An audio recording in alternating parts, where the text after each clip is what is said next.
રાજ્ય અને દેશના રાજકારણમાં ખૂબ મોટી હલચલ દેખાઈ રહી છે। ઉપરાષ્ટ્રપતિ પદ પરથી જગદીપ ધનખડના રાજીનામા બાદ સીપી રાધાકૃષ્ણને આજે શપથ લીધા છે। એક બાજુ ભારતીય જનતા પાર્ટી મંત્રીમંડળમાં ફેરફાર કરવાના મૂડમાં છે, તો બીજી બાજુ કોંગ્રેસે જૂનાગઢમાં ધામા નાખ્યા છે। ગઈકાલે જૂનાગઢ ખાતે મલ્લિકાર્જુન ખડગે સહિતના નેતાઓએ આયોજિત પ્રશિક્ષણ શિબિરમાં હાજરી આપી અને નારાજગી પણ વ્યક્ત કરી। આમ પણ મજબૂત વિપક્ષ તરીકે કોંગ્રેસ હવે ક્યાંક ઢીલી પડી રહી હોય તેવું દેખાઈ રહ્યું છે। ત્યારે 2027ની ચૂંટણી પહેલા કોંગ્રેસ આળસ ખંખેરી હવે ઊભી થઈ રહી છે। નમસ્કાર, BS9 TV ન્યૂઝમાં આપની સાથે હું ભગવતી વિશાવડિયા।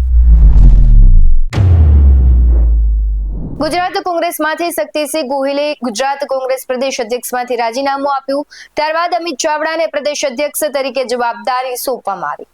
કોંગ્રેસે શહેર પ્રમુખથી લઈને ખૂબ મોટા ફેરફારો કર્યા। રેસના ઘોડા અને જે લગ્નના ઘોડા હતા બંનેને અલગ કર્યા, પણ આ ઘોડા પ્રત્યે હજુ પણ કોંગ્રેસની નારાજગી તો તેટલી જ છે। આમ તો સૌથી જૂની અને બહુ લાંબા સમય સુધી સત્તામાં બેસેલી પાર્ટી આજે અસ્તિત્વ બચાવવા માટે પણ લડી રહી હોય ત્યારે એક સવાલ સ્વાભાવિક છે કે હવે જો આ પરિસ્થિતિ અને નીતિ રીતિ અને કાર્યપદ્ધતિમાં કોંગ્રેસ નહીં કામ કરે તો અસ્તિત્વનો અંત નક્કી છે।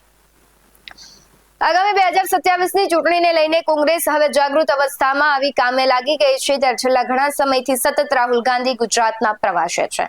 કોંગ્રેસ સંગઠન સૃજન અભિયાન અંતર્ગત રાજ્યના અલગ અલગ શહેરોમાં જઈ કોંગ્રેસના જિલ્લા પ્રમુખો અને કાર્યકર્તાઓને આગામી સમયની રણનીતિ પર પ્રકાશ પાડશે। ત્યારે ગઈકાલે ગુજરાતમાં કોંગ્રેસના સંગઠનને મજબૂત બનાવવા માટે જૂનાગઢ ખાતે આયોજિત પ્રશિક્ષણ શિબિરમાં રાષ્ટ્રીય અધ્યક્ષ મલ્લિકાર્જુન ખડગેએ શહેર જિલ્લાના જે પ્રમુખો છે તેની કામગીરી અંગે નારાજગી વ્યક્ત કરી હતી। તેમણે કહ્યું હતું કે જે પ્રમાણે નેતાઓ કામ કરવા ઈચ્છતા નથી તેમને પક્ષમાંથી તાત્કાલિક બહાર કાઢી મૂકવા જોઈએ। આ તેમનો ઈશારો છે કે જો કોંગ્રેસમાં નવા ઘોડા આવ્યા બાદ એ નવા ઘોડા પણ આળસ કરશે તો તેમને પક્ષ છે તે સાચવશે નહીં। તેમણે આવા નેતાઓને સડેલી કેરી સાથે સરખાવ્યા જે આખી ટોપલીને ખરાબ કરી શકે છે। ખડગે 41 શહેર અને જિલ્લા પ્રમુખોમાંથી 9 પ્રમુખના નબળા પ્રદર્શન અંગે નારાજગી વ્યક્ત કરી હતી।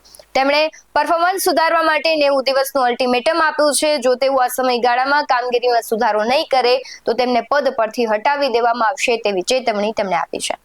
તો આજે રાહુલ ગાંધી જૂનાગઢના પ્રેરણાધામ ખાતે ચાલી રહેલી કોંગ્રેસ તાલીમ શિબિરમાં હાજરી આપશે। કોંગ્રેસનું આ તાલીમ શિબિર ગુજરાતમાં કોંગ્રેસમાં નવનિયુક્ત શહેર અને જિલ્લા પ્રમુખો છે તેના માટે યોજાઈ રહ્યો છે। 10 સપ્ટેમ્બરથી શરૂ થયેલી આ શિબિર 20 સપ્ટેમ્બર સુધી ચાલશે। અંદાજિત 2 થી 3 કલાક ચાલનારા કાર્યક્રમમાં રાહુલ ગાંધી ઉપસ્થિત રહી સૌ જિલ્લા પ્રમુખોને ચૂંટણીલક્ષી માર્ગદર્શન આપવાની સાથે જિલ્લા પ્રમુખો સાથે કોઈ સૂચનો મેળવીને પરત દિલ્હી જવાનો તેમનો કાર્યક્રમ છે।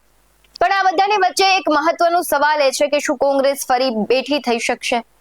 વિધાનસભામાં પણ કોંગ્રેસના ધારાસભ્યોની સંખ્યા ઓછી હોવાથી તે મજબૂતી સાથે વિરોધ કરવામાં કાચી પડી રહી છે અને હવે કોંગ્રેસનો વિકલ્પ શું કામ આમ આદમી પાર્ટી બની રહી છે અને જો આ વિકલ્પ એકદમ ઉભરી આવશે તો કોંગ્રેસનું અસ્તિત્વ છે તે મુશ્કેલીમાં પણ મુકાશે તે ચોક્કસ છે।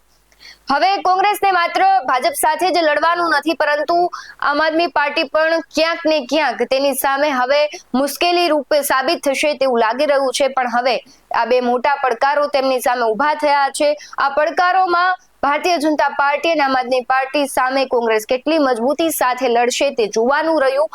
ખાસ હવે બિહાર બાદ સૌથી રસપ્રદ ચૂંટણી ગુજરાતની રહેશે। આમ તો અમુક ટકા વર્ગ કોંગ્રેસ માટે ફિક્સ જ છે, પણ નવા મતદારોને કઈ રીતે આકર્ષવા, કઈ રીતે સ્ટ્રેટેજી પૂર્વક કામ કરવું તે કોંગ્રેસનું ભવિષ્ય નક્કી કરશે। જો કોંગ્રેસ હજુ પણ પહેલાની જેમ જ કામ કરતી આવશે, પોતાની આળસ નહીં ખંખેરે, તો કોંગ્રેસનું અસ્તિત્વ ગુજરાતમાં જોખમાં છે તે પણ નક્કી છે। તમને શું લાગી રહ્યું છે? કોંગ્રેસનું અસ્તિત્વ ગુજરાતમાં હવે કેવું રહેશે? ટકી રહેશે કે પછી કોંગ્રેસ હવે ખતરામાં છે? તમને શું લાગી રહ્યું છે? કમેન્ટ બોક્સમાં જરૂરથી જણાવજો। આવા જ વધુ અહેવાલો સાથે ફરી મળતા રહીશું। તમે અમારી YouTube ચેનલને સબસ્ક્રાઇબ કરવાનું, અમને Facebook અને Instagram પર ફોલો કરવાનું ભૂલશો નહીં। બાકી અમને અપડેટ્સ મેળવવા માટે જોતા રહો BS9 TV ન્યૂઝ। નમસ્કાર।